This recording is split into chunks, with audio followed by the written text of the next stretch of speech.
हमारा मुल्क साइंसी नक्शे पर अपनी एक अलग पहचान रखता है। हमारे मुल्क ने साइंस और टेक्नोलॉजी की फील्ड में जो कामयाबी हासिल की है वो अपने आप में एक मिसाल है। दोस्तों, साइंस और टेक्नोलॉजी की फील्ड में क्या कुछ नया हो रहा है, क्या कुछ रिसर्च की जा रही है, या कहें साइंसी मैदान में जो भी तमाम तर सरगर्मियां हो रही हैं उनको आम आदमी तक पहुंचाना भी ख़ास हो जाता है। ये काम करते हैं साइंस कम्युनिकेशन के माहिरीन। दोस्तों, आज हम आपको साइंस कम्युनिकेशन की फ़ील्ड के बारे में जानकारी देंगे। आपको बताएंगे अगर आप इस फील्ड में अपना करियर बनाना चाहते हैं तो आपके लिए क्या कुछ ख़ास है इस फील्ड में। तो दोस्तों, आगे बढ़ने से पहले आइए साइंस कम्युनिकेशन की फील्ड के बारे में इस पैकेज के ज़रिए थोड़ी बहुत जानकारी हासिल कर लेते हैं। दुनिया भर, खासकर हमारे मुल्क में हर दिन साइंस एक नई रफ्तार से तरक्की कर रही है। चाहे वो मेडिकल साइंस हो या आर्टिफिशियल इंटेलिजेंस या फिर ग्लोबल वार्मिंग से निपटने के तरीकों वगैरह में कामयाबी। साइंस एक वसी मैदान है और साइंस के मैदान में क्या कुछ खास और नया हो रहा है, इसे बड़े पैमाने पर आबादी को साफ और सीधे तरीके से समझाने की जरूरत काफी अहमियत रखती है। साइंसी तरक्की और नई तहकीक को आम लफ्जों में अवाम तक पहुंचाने के अमल को साइंस कम्युनिकेशन कहा जाता है। कहा जा रहा है कि जैसे जैसे हमारा मुल्क साइंस के मैदान में तरक्की हासिल कर रहा है, वैसे ही साइंस कम्युनिकेशन के माहिरीन की जरूरत में इजाफा देखने को मिल रहा है। साइंस कम्युनिकेशन में कामयाबी हासिल करने के लिए आपका साइंसी बैकग्राउंड आपकी मदद करता है। हालांकि ये जरूरी नहीं है। आपको साइंस के मैदान में हो रही हर बारीक खबर पर नजर बनाकर रखना जरूरी है।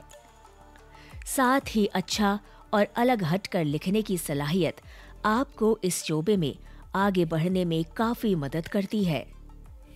साफ तौर पर कहा जा सकता है कि अगर आप साइंसी तहकीक को आम आवाम तक आसान जबान में पहुंचाने का हुनर जानते हैं तो आप साइंस कम्युनिकेशन की फील्ड में बहुत आगे का सफर तय कर सकते हैं। दोस्तों, आज हम आपको साइंस कम्युनिकेशन के बारे में अहम जानकारी दे रहे हैं। साइंस कम्युनिकेशन की अगर हम बात करते हैं तो CSIR निस्पर का नाम काफ़ी अहम हो जाता है और निस्पर ने गुज़िश्ता दिनों अपने 3 साल मुकम्मल किए हैं, यानी गुज़िश्ता दिनों उन्होंने अपना तीसरा फाउंडेशन डे मनाया है। आइए देखते हैं क्या कुछ खास हुआ इस मौके पर। साइंस कम्युनिकेशन की अहमियत की जब भी बात होती है तो CSIR के national institute of science communication and policy research का नाम काफ़ी अहम हो जाता है, जो लगातार मास कम्युनिकेशन के जरिए साइंसी तहकीक और सरगर्मियों को मंजर आम पर लाने में सरगर्म रोल अदा करता है। गुज़िश्ता दिनों इस इदारे ने अपना तीसरा फाउंडेशन डे मनाया, जिसमें कई नामवर शख्सियात ने इस इदारे और साइंस कम्युनिकेशन की अहमियत पर हमारी टीम से खास बातचीत की। गोल्डी मीट मटन मसाले, जो आपके हाथ का मटन खाए जिंदगी भर आपका हो जाए। दोस्तों, आज हम आपको CSIR निस्पर के तीसरे फाउंडेशन के हवाले से साइंस कम्युनिकेशन की अहमियत और इसकी फील्ड पर जानकारी दे रहे हैं और इसी पर ज़्यादा जानकारी हासिल करते हैं। हमारे साथ इस वक्त मौजूद हैं दिल्ली यूनिवर्सिटी के vice chancellor professor Yogesh Singh. खैर मकदम सर, आपका हमारे इस प्रोग्राम में। सर, CSIR निस्पर ने 3 साल पूरे कर लिए हैं, तो साइंस कम्युनिकेशन की अगर हम बात करें, इसकी अहमियत को आप किस तरह से देखते हैं? देखिए, साइंस की अकॉम्प्लिशमेंट्स एक बात है, लेकिन वो सोसाइटीज़ तक जाए और अगर ठीक से हम कम्युनिकेट करेंगे, ठीक से बताएंगे, तो हमारे जो स्टूडेंट्स हैं जो स्कूल्स में हैं उनमें एक साइंस के प्रति अच्छा भाव आएगा कि अरे ये तो मैं भी कर सकता हूँ, मुझको ऐसे करना चाहिए। कुछ लोग इंस्पायर होंगे, कुछ इन्फ्लुएंस होंगे और फिर वो बहुत अच्छा ओरिजिनल काम उसमें कर सकते हैं साइंस में और साइंस से जुड़ी हुई फिर टेक्नोलॉजी के अंदर, क्योंकि ये दोनों जो शब्द हैं साइंस और टेक्नोलॉजी, ये भारत का भविष्य बनाएंगे। जितने भी थ्रस्ट एरियाज़ हैं आज एनर्जी के है जिसमें भारत को काम करना है, हमने नया इंफ्रास्ट्रक्चर पे काम करना है, तो सबके अंदर में साइंस तो लगेगी, साइंस के बिना कुछ संभव ही नहीं है।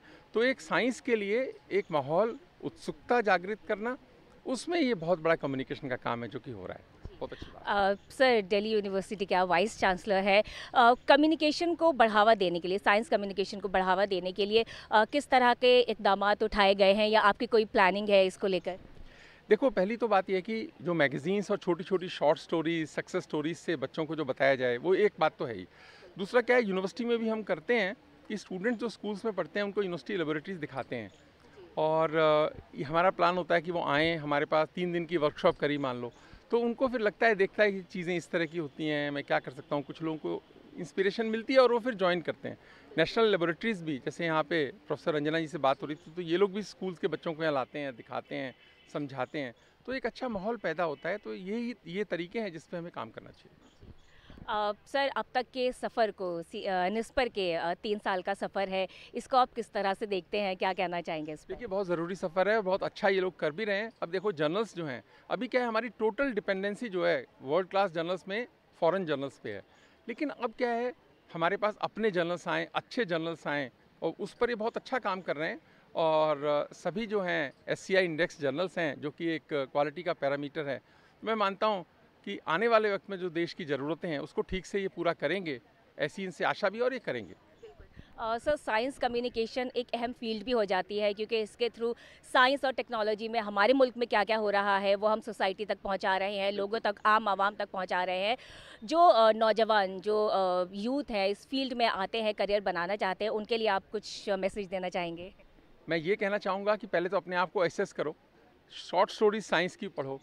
अगर आपको अच्छा लगता है और ये लगता है आप इसमें कुछ अच्छा कर सकते हैं, तभी आना हर फील्ड में। मैं चाहता हूँ कि अगर आपको लगता है कि मेरे को साइंस पढ़ के मज़ा आता है, फिजिक्स पढ़ के, केमिस्ट्री पढ़ के मज़ा आता है, तो उसकी शॉर्ट स्टोरीज़ आपको ये ना एक मन को समझाने में आसानी देंगी कि यस, ये फील्ड मेरे लिए है। और अगर आपको लगता है ये फील्ड मेरे लिए है, फिर आके पूरे मन से मेहनत करो, नहीं तो दुनिया में बहुत सारे अच्छे फील्ड और भी हैं। तो ये जो एक कम्युनिकेशन है, ये आपको खुद को समझने में बहुत मदद करता है, जो हमारे भारत में ना थोड़ी कमज़ोरी रही। पेरेंट्स ने कह दिया, पड़ोसी ने कह दिया, दोस्त ने कह दिया, और हम एक करियर में आए, और ऐसा सामान्यतः होता ही है। तो उसमें सही जानकारी सही समय पर और एक आसान तरीके से पहुँचे, ये कम्युनिकेशन की ताकत है। इसके लिए निस्पर को बधाई। बहुत बहुत शुक्रिया सर, आपने हमसे बात की और अपने ख़यालात हमारे साथ शेयर किए। बहुत बहुत शुक्रिया। Thank you. तो दोस्तों, ये थे दिल्ली यूनिवर्सिटी के वाइस चांसलर, जो हमें साइंस कम्युनिकेशन की फ़ील्ड पर जानकारी दे रहे थे, निस्पर के 3 साल के पूरे होने के हवाले से। चलिए बढ़ते हैं आगे और साइंस कम्युनिकेशन की फ़ील्ड पर और जानकारी हासिल करते हैं। गोल्डी मीट मटन मसाले, जो आपके हाथ का मटन खाए, जिंदगी भर आपका हो जाए। जहाँ जाए रिश्ते बनाए, गोल्डी मसाले। दोस्तों, इस वक्त हमारे साथ जुड़ चुकी है CSIR फोर्थ पैराडाइम इंस्टीट्यूट की डायरेक्टर डॉक्टर श्रीदेवी जाड़े। खैर मकदम है मैम आपका हमारे इस प्रोग्राम में। मैम, साइंस कम्युनिकेशन की बात कर रहे हैं आज हम। आर्टिफिशियल इंटेलिजेंस का बहुत आजकल जिक्र हो रहा है, चैट GPT की बात कर रहे हैं हम। दोनों को अगर हम इंटर रिलेट करें तो किस तरह से देखती हैं? साइंस कम्युनिकेशन से कहीं ना कहीं जुड़ा हुआ है वो, इस पे आपके क्या ख्यालात हैं? I am a director of a data science, only data science lab of CSIR, located in Bangalore, and we also host supercomputing facility for the whole of CSIR. Okay. तो जहाँ सुपर कंप्यूटिंग जिस lab को भी ज़रूरत है, हम उधर host करते हैं। Okay. तो आज हम इधर ये फाउंडेशन डे, CSIR निस्पर के फाउंडेशन डे के लिए आए थे फॉर द फंक्शन। तो वैसे साइंस कम्युनिकेशन और AIML वैसे है, तो जो साइंस कम्युनिकेशन, अब उन लोगों को रूरल एरिया तक पहुंचना है तो you need that in their language. तो this AIML have this large language models, like you would have heard chat GPT है। चैट GPT तो वैसे अभी इंग्लिश और ग्लोबल लैंग्वेजेस, लेकिन भारत में देयर सो मेनी लैंग्वेजेस। सो अगर वैसे रंजना मैडम में बोल रहे थे कि नॉर्थ ईस्ट में पहुंचना है, तो नॉर्थ ईस्ट में भी इतना सारा डायलेक्ट्स है। तो हम जैसे चैट GPT है, अभी शुरू किया है हमारा गवर्नमेंट ने भारत GPT। तो जो भी कम्युनिकेशन है, अगर हमने वो डेवलप कर दिया है, तो जो भी इनका अभी हिंदी में बनता है साइंस कम्युनिकेशन, वो सब इमीडिएटली डिफरेंट लैंग्वेजेस में अपने आप ट्रांसलेट होके रूरल पॉपुलेशन तक पहुंच सकते हैं। वो एक एप्लीकेशन है, मेजर एप्लीकेशन। फिर दूसरा एप्लीकेशन होगा कि वैसे ये लोग हर जगह जाते हैं, इतना सारा क्या इम्पैक्ट हुआ उसका कम्युनिकेशन का उधर से, डेटा अगर उन लोगों ने लेके हमें दे दिया तो फिर हमने वो डेटा माइनिंग करके बोल सकते हैं कि ये साइंस कम्युनिकेशन से इतना ज़्यादा बेनिफिट हुआ है, और जो भी गैप है पहुंचने में, वो गैप कैसे फिल कर सकते हैं, वो दोनों भी हम AIML मॉडल से करके दे सकते हैं। हम आपको लगातार जानकारी दे रहे हैं CSIR निस्पर के 3rd फाउंडेशन डे के हवाले से, और इस वक्त हमारे साथ जुड़ चुके हैं CSIR IHBT के डायरेक्टर डॉक्टर यादव। खैर मकदम है सर आपका हमारे इस प्रोग्राम में। सर सबसे पहले तो आपसे IHBT के बारे में जानना चाहेंगे, किस तरह का यहाँ पर काम किया जाता है, वो सबसे पहले आप हमें बताएंगे। IHBT एक सिस्टर लेबोरेटरी है, जैसे CSIR निस्पर है यहाँ दिल्ली में, वो पालमपुर में स्थित है हिमाचल में, और एकमात्र CSIR की लैब है। वो हिमालयन बायो रिसोर्स पे काम करती है, और बायो रिसोर्स में plant bio resources, microbial bio resources, animal bio resources, fungi bio resources, different प्रकार के बायो रिसोर्सेज को यूज़ करके उनसे कैसे हम सस्टेनेबल टेक्नोलॉजी डेवलप कर सकते हैं और हमारी सोसाइटी को फ़ायदा पहुंचा सकते हैं। इन क्षेत्र में बहुत सारी agro technologies, chemical technologies, food nutrition related activities और बायोइन्फॉर्मेटिक्स एंड मॉडर्न साइंस के ऊपर काफ़ी, जैसे जीनोम एडिटिंग, जेनेटिक इंजीनियरिंग पे वहाँ पे शोध होता है। तो जैसे कि आपने बताया मॉडर्न साइंस पे काफ़ी कुछ काम किया जा रहा है, काफ़ी सारी टेक्नोलॉजीज़ के ऊपर काम किया जा रहा है।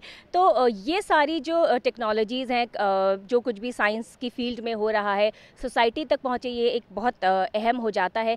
ऐसे में साइंस कम्युनिकेशन की जो फील्ड है उसकी अहमियत को आप किस तरह से देखते हैं? मैंने जैसे आज के भाषण में भी सुबह बताया कि निस्पर एक बहुत ही अच्छा रोल प्ले कर रहा है कम्युनिकेशन के क्षेत्र में भी और पॉलिसी रिसर्च के क्षेत्र में भी, और हम इस इंस्टीट्यूट के साथ लगातार जुड़े हुए हैं।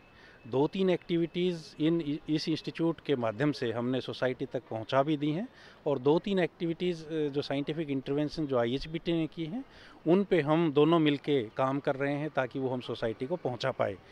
ब्रीफली मैं यही कहूँगा कि इस इंस्टीट्यूट की इम्पोर्टेंस बहुत ज़्यादा है, क्योंकि जो टेक्नोलॉजीज़ लेबोरेटरी में प्रोड्यूस की जाती हैं वो सोसाइटी को पहुँचें, वो कनेक्ट ये ऑर्गेनाइजेशन क्रिएट करती है। तो ये बहुत ही इम्पोर्टेंट है।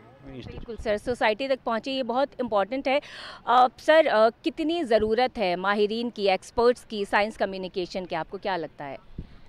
बहुत ज़्यादा इम्पोर्टेंस है। जैसे मैंने बताया कि कम्युनिकेशंस जो है, जो साइंटिफिक लैंग्वेज है, वो ज़रूरी नहीं सभी सोसाइटी पीपल को समझ में आए, और उसको किस तरह से वो समझ में आएगी और किस तरह से उसके बेनिफिट रियलाइज़ किए जाएंगे, इस चीज़ का कनेक्ट करना इस इंस्टीट्यूट द्वारा जो प्रयास है वो सराहनीय है। और ये इंस्टीट्यूट लगातार उस दिशा में इम्प्रूवमेंट के माध्यम से और डिफरेंट टेक्नोलॉजी को सिंप्लीफाइड वे से जो जहाँ पे पहुँचाना है वहाँ की सोसाइटी उसको समझ पाए, उस लैंग्वेज में भी उसको प्रस्तुत करने के लिए भरसक प्रयास कर रही है। धन्यवाद। बहुत बहुत शुक्रिया सर, आपने हमसे बातचीत की। Thank you so much. तो दोस्तों, साइंस कम्युनिकेशन के फील्ड पर और ज़्यादा जानकारी हासिल करते हैं, बढ़ते हैं आगे। दोस्तों, आज हम आपको CSIR निस्पर के 3रे फाउंडेशन डे के हवाले से साइंस कम्युनिकेशन की फील्ड के बारे में लगातार जानकारी दे रहे हैं, और इसी टॉपिक पर ज़्यादा बातचीत करने के लिए हमारे साथ इस वक्त जुड़ चुकी हैं CSIR national institute of science communication and policy research की डायरेक्टर प्रोफेसर रंजना अग्रवाल। खैर मकदम है मैम आपका हमारे इस प्रोग्राम में। और सबसे पहले मैम आपको मुबारकबाद भी देना चाहेंगे, निस्पर ने 3 साल पूरे कर लिए हैं। इस पर आपके ख़यालात और निस्पर का अब तक का सफ़र भी जानेंगे, लेकिन सबसे पहले साइंस कम्युनिकेशन की बात करते हैं तो बतौर एक्सपर्ट अगर आपसे जानना चाहें, मोटा मोटा तो हम जानते हैं कि साइंस कम्युनिकेशन क्या होता है, जो साइंसदानों की कामयाबी है उनको आवाम तक पहुंचाने का काम, लेकिन उसकी और बारीकियां अगर हम जानना चाहें बतौर एक्सपर्ट तो आपके क्या अल्फाज होंगे? सबसे पहले आपका बहुत धन्यवाद। आज CSIR निस्पर के स्थापना दिवस में आप यहाँ पर आए और हमारे सेलिब्रेशंस का हिस्सा बने। जो CSIR निस्पर है उसका आज जैसा कि कहा जा रहा है कि 3rd स्थापना दिवस है, तो ये मैं कहूँगी एक नए नाम के साथ 3रा स्थापना दिवस है। परंतु ये जो संस्थान है, ये 2 संस्थान जो CSIR के थे, CSIR निस्टैड्स और निस्केयर, उन दोनों के विलय से बना है। और CSIR निस्टैड्स और निस्केयर दोनों का विरासत जो है साइंस पॉलिसी और साइंस कम्युनिकेशन के क्षेत्र में बहुत लंबा रहा है। आपने जैसे कहा कि साइंस कम्युनिकेशन, साइंसदानों का जो काम है उसको समाज तक पहुंचाना, साइंस कम्युनिकेशन सिर्फ यही नहीं है। साइंस कम्युनिकेशन का मेन जो उद्देश्य है वो समाज को कैसे वैज्ञानिक दृष्टिकोण से समझना चाहिए। सबसे मूल उद्देश्य साइंस कम्युनिकेशन का ये है कि हमारे समाज में बहुत सी भ्रांतियाँ होती हैं, बहुत से मिथ जो होते हैं वो क्रिएट होते हैं, और शायद वो हमारे अंदर हम उनको इतना आत्मसात कर लेते हैं कि हम क्वेश्चन करना भूल जाते हैं। तो साइंस कम्युनिकेशन बेसिकली समाज में एक इनक्विजिटिवनेस को, एक जब हम आसपास चीज़ों को देखते हैं, ऑब्ज़र्व करते हैं, उसको क्वेश्चन करना, उसका उत्तर जानने का, साइंस क्या है, जो भी मेरे आसपास हो रहा है मैं उसको जानने का प्रयास करती हूँ। तो साइंस कम्युनिकेशन वहाँ से शुरू होता है। और फिर जैसा आपने कहा वो बिल्कुल सही है कि कितना काम हो रहा है, विज्ञान, तकनीक, नवाचार, जब हम आज इसकी बात करते हैं और भारत आज इस स्थान पर है, तो मुझे लगता है नई पीढ़ी को प्रेरित करना कि हम कहाँ पर पहुँचे हैं, और ताकि वो भी भविष्य में आने वाले वैज्ञानिक बने और सीखें, और समाज को समझ में आए कि विज्ञान से अगर हम आर्थिक विकास की बात करें या सामाजिक विकास की बात करें तो वो विज्ञान के माध्यम से ही आएगा। बिल्कुल। जैसा कि मैम आपने बताया कि जो असल मायने हैं साइंस कम्युनिकेशन के, कि समाज को साइंटिफिक नज़रिए से समझना, देखा जाए। अब जैसे कि हमने आपसे पूछा भी था कि आपके अब तक के सफ़र को जानना चाहेंगे। 3 साल पूरे किए हैं निस्पर ने। अब किस तरह का काम करता है निस्पर, उसको जानना चाहेंगे। CSIR निस्पर एक राष्ट्रीय संस्थान है जो विज्ञान, संचार और नीति अनुसंधान में है। तो हमारा उद्देश्य है कि हम समाज के हर तबके के साथ बात करें।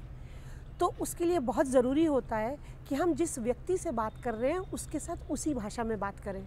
ठीक है। जैसे एक साइंटिस्ट लैब में जब वो बात करता है तो वो हाई एंड साइंस कर रहा है, और उसको जब वो कम्युनिकेट करता है वो स्कॉलरली जर्नल्स के माध्यम से करता है, जिसको हम रिसर्च पेपर या रिसर्च आर्टिकल कहते हैं। तो जब 2 साइंटिस्ट बात करते हैं तो वो उस भाषा को समझते हैं। तो उनके लिए हमारे रिसर्च जर्नल्स हैं, राइट, वो साइंटिफिक फ्रेटर्निटी के लिए हैं। लेकिन अगर उसी बात को मैं एक आमजन से कहना चाहती हूँ तो वो जैसे होता है ना कि 2 भिन्न भाषाओं बोलने वाले लोगों को आप साथ में बिठा दो, दोनों बातें करते रहेंगे लेकिन कम्युनिकेशन कुछ नहीं होगा। तो इसी तरह से जब हम समाज के पास जाते हैं, समाज के हर तबके की बात मैं करती हूँ, उसमें किसान बंधु हो सकते हैं, उसमें ह्यूमैनिटीज़ पढ़ने वाले लोग हो सकते हैं, उसमें हाउसवाइफ हो सकती है, कोई भी हो सकता है। तो उससे अगर आप उसी भाषा में बात करेंगे तो उनको वो समझ में नहीं आएगी। तो ये एक दूसरा है कि हम साइंस की उपलब्धियों को, साइंस की जानकारी को सरल भाषा में, कंटेंट इंटरेस्टिंग, रोचक कैसे बनाकर हम समाज तक पहुंचाएं। तो इसको हम, हमारी 3 पॉपुलर साइंस की मैगजीन्स हैं, साइंस रिपोर्टर जो कि इंग्लिश में है, साइंस की दुनिया जो उर्दू में है, और विज्ञान प्रगति जो हिंदी में है, ये तीनों प्रिंट माध्यम से और ऑनलाइन माध्यम से हम समाज तक लेके जाते हैं। तो उसमें जो हाई एंड साइंस भी है उसको हम सरलीकरण करके उसका लोगों तक जाते हैं। और अभी आपने देखा होगा आज के समय में भाषाओं के ऊपर बहुत ज़ोर है। नई शिक्षा नीति में भी हम बात कर रहे हैं कि बच्चे को अपनी भाषा में पढ़ने का मौका मिलना चाहिए, और यही बात विज्ञान संचार पर भी लागू होती है, क्योंकि ज़्यादातर जो विज्ञान संचार होता है इंग्लिश में होता है अभी भी। और हम सब जानते हैं कि 25% से ज़्यादा आबादी भारत की हिंदी, इंग्लिश नहीं समझ पाती है। कुछ प्रयास हुए हैं जिसमें हिंदी में विज्ञान संचार होना शुरू हुआ है, लेकिन अभी जो हमारा उद्देश्य है कि भारत की विभिन्न 22 भाषाओं में हम विज्ञान का संचार करें। और उसमें एक शुरुआत जो हमने की है वो एसमीज़ मैगज़ीन, विज्ञान लहर, तो इससे शुरू किया है। तो ये एसमीज़ की है तो पूरे नॉर्थ ईस्ट के लोगों को जो साइंस का रोचक कंटेंट उससे मिलेगा। इसी तरह हम पॉपुलर साइंस बुक्स, क्योंकि एक करिकुलर में बुक्स होती हैं जो बच्चों को हैवी लगती हैं, तो CSIR निस्पर पॉपुलर साइंस बुक्स भी प्रकाशित करता है और हमारे पास करीबन 100 से ज़्यादा पुस्तकें हैं। तो इस तरह से हमारा जो साइंस कम्युनिकेशन है, basically we are trying to cater each and every section of the society. बहुत अच्छा काम कर रहा है निस्पर मैम। हर सोसाइटी के जितने भी अलग अलग तबके हैं उनको केटर करने का काम कर रहा है। अब करियर अपॉर्चुनिटीज़ की बात करते हैं। अगर कोई नौजवान साइंस कम्युनिकेशन में अपना करियर बनाना चाहे तो वो किस तरह से इस फील्ड में आ सकता है? जब आपने नौजवान की बात कही है तो मैं ये कहना चाहूँगी कि आज का नौजवान बहुत सौभाग्यशाली है कि वो इस जनरेशन में पैदा हुआ है। बिल्कुल। अगर आप मुझसे यही सवाल 20-25 साल पहले पूछती तो मुझको बहुत सोचना पड़ता कि वो कहाँ एब्जॉर्ब होगा। आज के समय में जब आप देखेंगे, आप सिर्फ सरकारी नौकरी की तरफ नहीं देखते हैं, आप सिर्फ प्राइवेट सेक्टर में नौकरी की तरफ नहीं देखते हैं। आज आपके पास विविध आयाम है जहाँ पर आप स्वरोजगार भी उत्पन्न कर सकते हैं। स्पेशली मैं कहना चाहूँगी कम्युनिकेशन के बारे में इन जनरल और साइंस कम्युनिकेशन के बारे में इन पर्टिकुलर।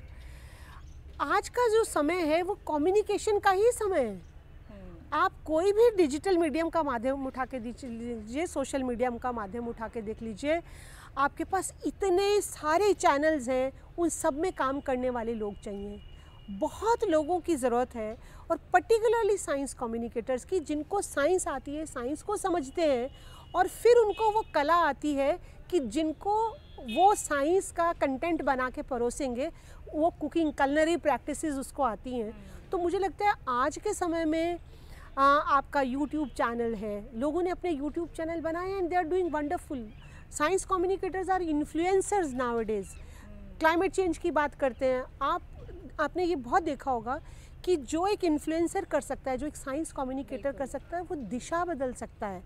तो आज के समय में मुझको लगता है रोज़गार का चैलेंज मुझको नहीं दिखता है, क्योंकि अपॉर्चुनिटीज़ जो हैं वो बहुत है, चाहे वो प्रिंट मीडिया हो, इलेक्ट्रॉनिक मीडिया हो, सोशल मीडिया हो। We need more and more science communicators, good science communicators. There is scarcity in the country of science communicator, good science communicators.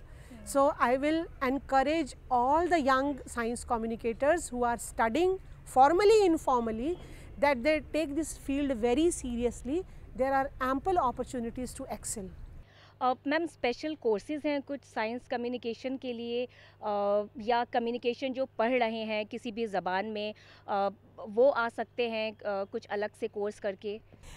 देखिए, हमारे यहाँ यूनिवर्सिटी सिस्टम में भी आप देखेंगे जर्नलिज़म के बहुत कोर्सेज़ हैं, मास मीडिया के कोर्सेज़ हैं, इसी तरह Indian institute of mass communications हैं हमारे 4, वो भी हैं। ऐसे जर्नलिज़म की संस्थाओं की कमी नहीं है, प्राइवेट सेक्टर्स में भी बहुत अच्छे अच्छे आ रहे हैं। जहाँ तक आता है साइंस कम्युनिकेशन के कोर्सेज़, उसमें थोड़ी कमी है। उसका कारण ये भी है क्योंकि साइंस का कंटेंट उतना बनता नहीं है।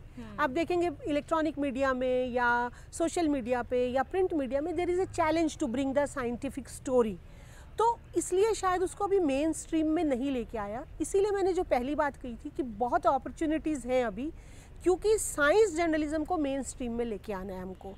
तो लेकिन जैसे आप CSIR निस्पर को देखेंगे, CSIR निस्पर मास्टर्स कोर्स भी 2 साल का कोर्स था और PhD प्रोग्राम भी है साइंस कम्युनिकेशन में। So there is a proper and CSIR has ACSIR which is a university of CSIR. So we have approximately 55 research students and I believe 30% of them are 30 students are working in the field of science communication only, PhD. Ji ma'am, जो नौजवान science communication में आना चाहते हैं, ख्वाहिशमंद हैं, उनके लिए आप क्या मैसेज देना चाहेंगी? और एक बात और मैं जानना चाहूँगी, अभी आपने कहा था कि उनको अपनी बात को कम्युनिकेट करना आना चाहिए। लाइक लैब में किस तरह से एक डॉक्टर से बात करता है वो अलग होती है, या जब हम शायद गांव तक वो बात पहुंचाना चाहेंगे तो वो एक अलग वे में पहुंचाना चाहेंगे ताकि उनको समझ में आ सके। तो किस तरह की क्रिएटिविटी होनी चाहिए? और आपका मैसेज चलते चलते। देखिए, मेरा ये मानना है कि सबसे पहले साइंस कम्युनिकेटर को एक बेसिक नॉलेज साइंस का होना चाहिए, उसको साइंस में रुचि होना चाहिए। दूसरा, उसको समाज से जुड़ा होना चाहिए, उसको ये पता होना चाहिए उसका ऑडियंस क्या है और वो क्या, उसको किस चीज़ की अभी कमी है जो उस तक नहीं पहुंच रही है, और उस तक कैसे पहुंचाया जाना चाहिए, विषयों के बारे में उसको जानकारी होनी चाहिए कि पर्टिकुलर ऑडियंस के लिए उसको किस तरह का कंटेंट बनाना चाहिए। और जो क्रिएटिविटी की बात आपने कही है, मैं उससे 100% सहमत हूँ। पैशन होना चाहिए। बिल्कुल। एक बार जब आपको पैशन होता है that you are a communicator, the energy you have, the confidence you have, and then the passion, I think that brings the creativity. Right. And another most important thing, networking, talking to people, that's very important. बिल्कुल। बहुत बहुत शुक्रिया ma'am, आपने बहुत वक्त धन्यवाद। निकाला अपने बिजी स्केड्यूल से और हमें ये तमाम जानकारी दी, हमसे बातचीत की। बहुत बहुत शुक्रिया। Thank you so very much. नमस्कार। तो दोस्तों, साइंस कम्युनिकेशन की फील्ड पर जानकारी हासिल कर रहे हैं हम, आपको बता रहे हैं क्या होती है ये फील्ड, किस तरह से अभी आपने जाना कि आप अपना करियर बना सकते हैं अगर आप इस फील्ड में आना चाहते हैं। चलिए बढ़ते हैं आगे। दोस्तों, उम्मीद है आपने साइंस कम्युनिकेशन की फील्ड पर काफ़ी कुछ जान लिया होगा। चलिए वक्त है अपने अगले सेगमेंट का, जहां हम बात करेंगे नौकरियों और एडमिशन्स के बारे में। आइए जल्दी से देख लेते हैं कि आपके लिए इस वक्त कहां कहां नौकरियां मौजूद हैं और कौन कौन से कोर्सेज में आप एडमिशन ले सकते हैं।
दोस्तों, उम्मीद है हमारा आज का एपिसोड आपको ज़रूर पसंद आया होगा। अगले हफ्ते एक नए सब्जेक्ट की जानकारी के साथ आपसे फिर होगी मुलाकात। तब तक के लिए मुझे दीजिए इजाज़त। आदाब।